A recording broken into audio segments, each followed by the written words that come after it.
हाय, मेरा नाम डॉक्टर मिशाल है और मैं एक सर्टिफाइड जनरल प्रैक्टिशनर हूँ। आज मैं आपको कोलिडोकोलीलिथिएसिस यानी कि पित्ते की नाली में पथरी के बारे में जानकारी दूंगी। पित्ते की पथरी यानी कि गॉलस्टोन्स के बारे में तो आप सबने ही सुना होगा, लेकिन पित्ते की नाली की पथरी यानी कि बाइल डक्ट स्टोन की भी कंडीशन जो है वो बहुत पेनफुल है। अगर आपको पित्ते की नाली में पथरी डायग्नोज हुई है या उसकी सिम्टम्स हैं तो आप विजिट कर सकते हैं डॉक्टर आर के मिश्रा को, जो कि अवेलेबल हैं वर्ल्ड लैप्रोस्कोपी हॉस्पिटल में। अच्छे इलाज और प्रॉपर डायग्नोसिस के लिए कोलिडोकोलीलिथिएसिस और कोलीलिथिएसिस के बारे में डिफरेंस समझना बहुत ज़रूरी है।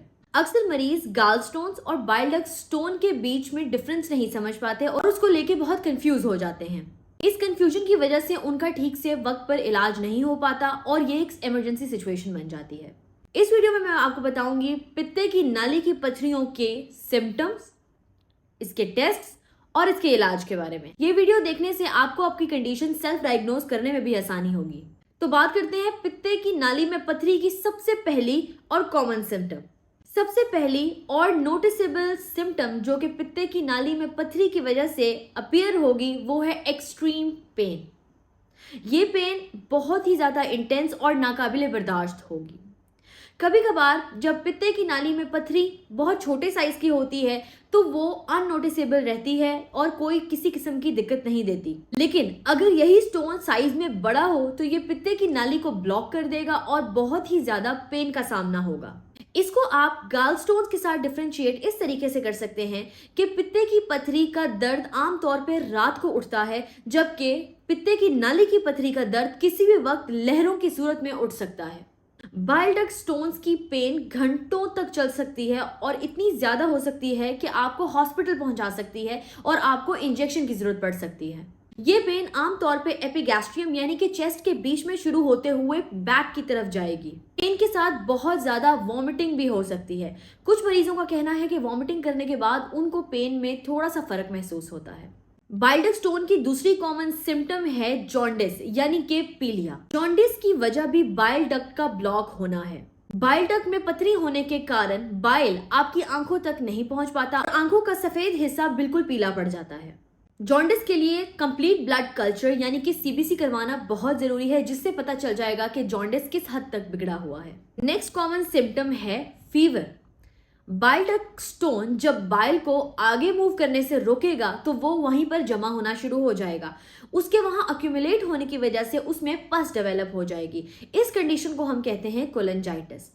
ये कोलेंजाइटिस इवेंचुअली आपको फीवर की सिम्टम्स देगा और फीवर बहुत ज्यादा इंटेंस हो सकता है और ये एक इमरजेंसी सिचुएशन कॉज कर सकता है। उसके बाद आती है बाइल डक्ट स्टोन की सबसे ज्यादा life threatening condition, that is pancreatitis. Bile duct stone जब बहुत नीचे यानी कि अपने टर्मिनल एंड पे जहां पर पैनक्रियास की नली मिलती है, जिसको हम एम्पुला कहते हैं, वहां पर जाकर फंस जाता है तो पैनक्रियास से आने वाले जूसेस उसके अंदर एक्यूमुलेट हो जाते हैं, इवेंचुअली ब्लड में चले जाते हैं और पैनक्रियास में स्वेलिंग डेवलप होने लगती है, जिसको हम पैनक्रिएटाइटिस कहते हैं। पैनक्रियास की पेन भी आपके एपिगैस्ट्रियम यानी कि चेस्ट के बीच में शुरू होते हुए आपकी बैक की तरफ जाएगी। चलने फिरने, उठने बैठने, दौड़ने भागने, हर सिचुएशन में आपको पेन महसूस होगी। जबकि कुछ पेशेंट्स का कहना है कि लीन फॉरवर्ड करने से उनको पैनक्रियास की पेन में थोड़ा सा आराम महसूस होता है।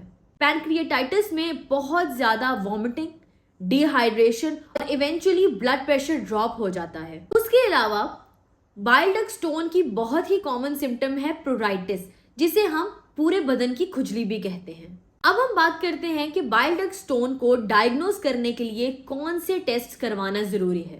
सबसे पहले बात करते हैं फीवर की।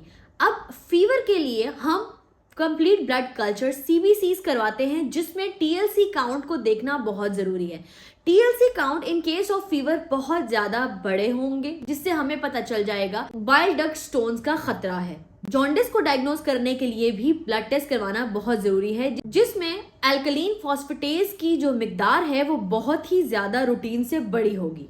उसके बाद एक क्विक अल्ट्रासाउंड करवाया जा सकता है, जिससे हमें फौरन ही पता चल जाएगा कि कॉमन बाइल डक्ट डायलेटेड है या नहीं।